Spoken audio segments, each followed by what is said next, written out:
What is up, car family? How's everybody doing today? You'll have to excuse me. Just getting off work. It was a huge rainstorm. Had to take my work shirt off. My hair's wet, so sorry if I look disheveled. I'm gonna do a video response for Dustin Bellinger, and first I want to say that I already made a video for this. I made a video Saturday, and then I watched Sam Jetman 80's video. I watched Bronx Bombers video today. Both were just really good. I really enjoy, listening to both of you talk about your dads, even though it was difficult for Sam. I get that. But I saw Greg, Cards of Giants, has one up. I haven't had a chance to watch his yet. But man, Dustin's was fantastic. With Father's Day right here, most of us are dads. I think this is a good topic, something good to talk about, and to honor our dads in some way. When I started out on YouTube, I was very personal, very emotional. Like, I would wear my feelings on my sleeve, and I don't necessarily do that as much anymore. And I never thought I would be sharing something quite as personal, but what the heck, you never know. You may be able to, somebody else may be able to learn something from your situation. So I don't even hardly know where to start, but I guess I'll say that, I'll go ahead and say, so my dad passed away in 2011, a couple days before my birthday. I had a lot of other stuff going on in my life at the time. It was very surreal.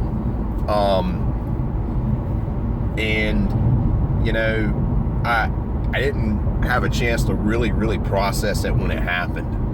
And it was nothing like I thought it would be when I was a kid, and you would tell me, hey, your dad passed away. If you'd have told me that when I was a kid, my whole earth and world would have changed. But like you said, like Bronx Bombers said, we all have families, we all have lives, and all that stuff continues to happen. So you have to continue to live your life and do that, and that sort of changes it. Versus where when I was a kid, if I lose one of my parents or both my parents, which both my parents are passed away, but today we're talking about our dads. Just completely your whole entire everything changes. So, it was not what I expected, and not to say that I sat there and thought about it, but so anyway, my dad, he was a good man, a little bit misunderstood. He was not perfect. And I can say that none of us are perfect. None of us are perfect as men, as parents, as husbands, as, on our jobs, our card collecting, whatever it is. But my dad was definitely not without flaw, but he was a good man. And, what I learned from my dad, I definitely learned, work ethic, the value of, getting up and going to work every day and having a job. My dad never missed a day of work. And if you wanted to miss a day of school, you damn well better be sick, because you won't miss in school. And, I've tried, quite honestly. My dad was from slightly a different generation than me. I value work too. I value $1. My dad taught me that, but I've tried to adjust that just a little, and I've really just been learning this later now. But you have to have a balance and be able to spend time with your loved ones, your family and friends. But I definitely learned that, hard work from my dad, looking people in the eye, being honest, staying true to your word, following through with what you say you're going to do. If I say I'm going to do something, I do it. That's it. Whether I like it or not, I do it. And I might complain to my buddies or behind the scenes, but whoever I'm doing it for, I do it. It's just the way I'm wired, and I learned that from my dad. Sometimes to a flaw. Looking people in the eye, being respectful to your elders, being respectful to all people. Again, my dad wasn't perfect, but he did teach me just general respect for other people. He was a little different of a parent than I am. I take being a dad, like, man, it's a super big deal to me. And I do it differently than my father did. And it's not to say I didn't have a bad childhood. My dad didn't beat me or, anything like that. But he did have some different, I did fear my dad. And I think for me as a kid, that was a good thing. Because if I didn't fear my dad, I think I would have done whatever I wanted and probably would have gotten in a lot more trouble than I did. But I feared an ass whooping. I feared disappointing my dad. My dad could look at me when I was a kid. He could look at me and I would cry, because I just didn't want to disappoint my father. And I have a little bit of a different approach than him, although I try to pluck a few things from it. I'm not going to get into details like what I do differently, but I definitely, in that regard, I learned from him the type of parent that I did want to be and the type of parent that I don't want to be. I took good and bad from how my dad did it. I mean, hell, what better person to learn from? He was my parent for, many years. So, that's a good thing. A couple little anecdotes, and I saw Bronx Bombers mention my dad, and he will relate to both of these. One related to cards. So me and Mike, Bronx Bombers, we collected cards when we were kids. We lived next door to each other, and I would bring home these cards, like a Jose Canseco rookie or something, tell my dad, like, oh, look, I got this $20 card. And my dad would say, well, son, that card is only worth what someone is willing to pay you for it. And I'm looking at him like, nah, the price guide says it's worth $20.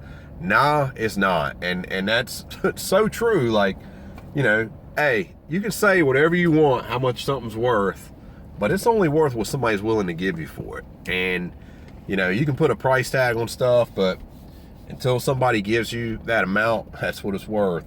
So I use that one today.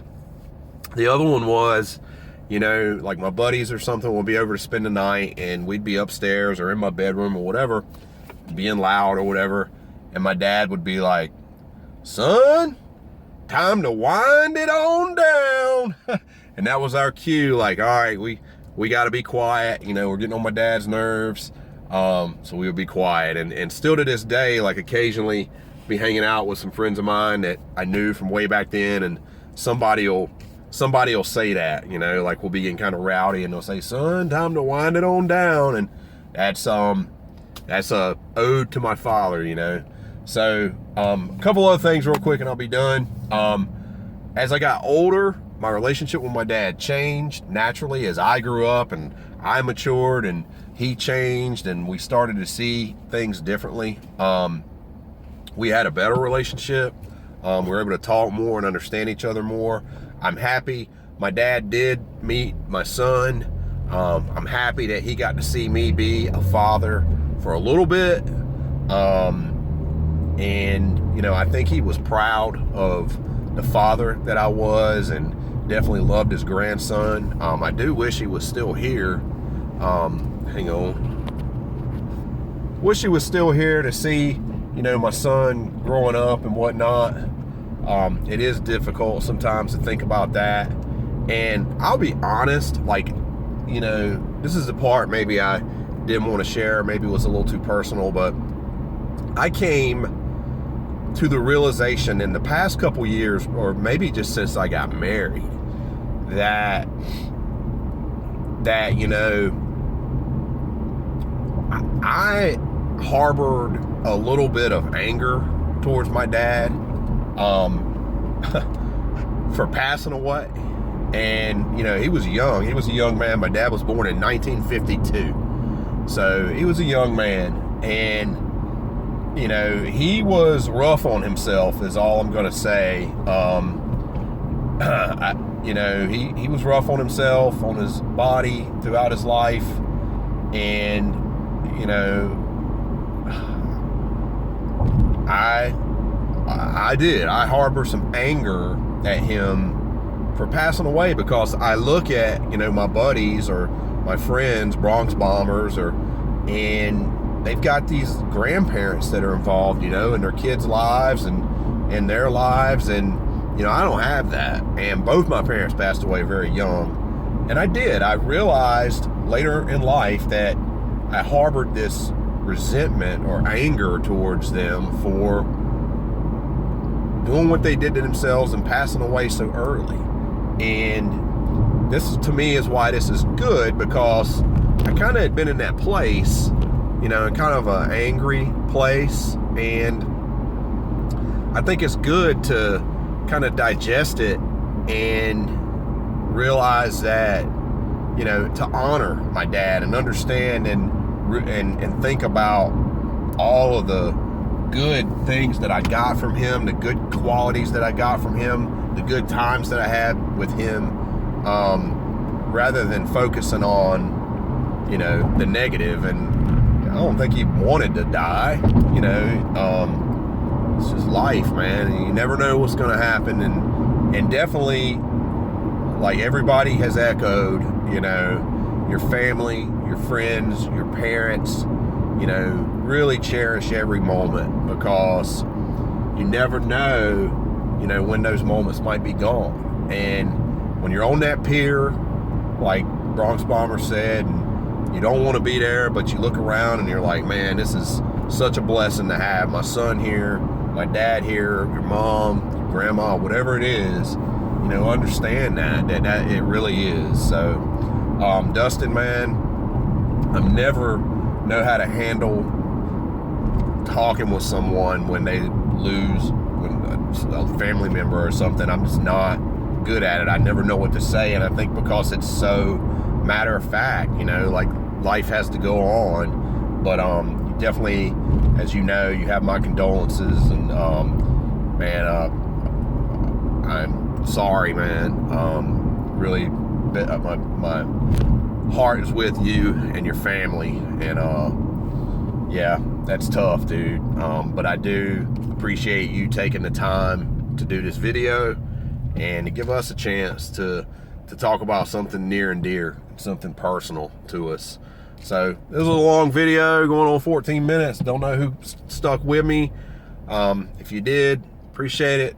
I probably will delete this at some point, because I just don't want personal stuff of me hanging around on YouTube for too long, other than just for some of my core friends to see and, you know, digest and get to know each other and understand each other more than we already do. So I appreciate everybody. Appreciate y'all watching. Appreciate everybody making the videos. And congrats on 400, man. That's what's up. Appreciate y'all watching. Keep it real. I'm out.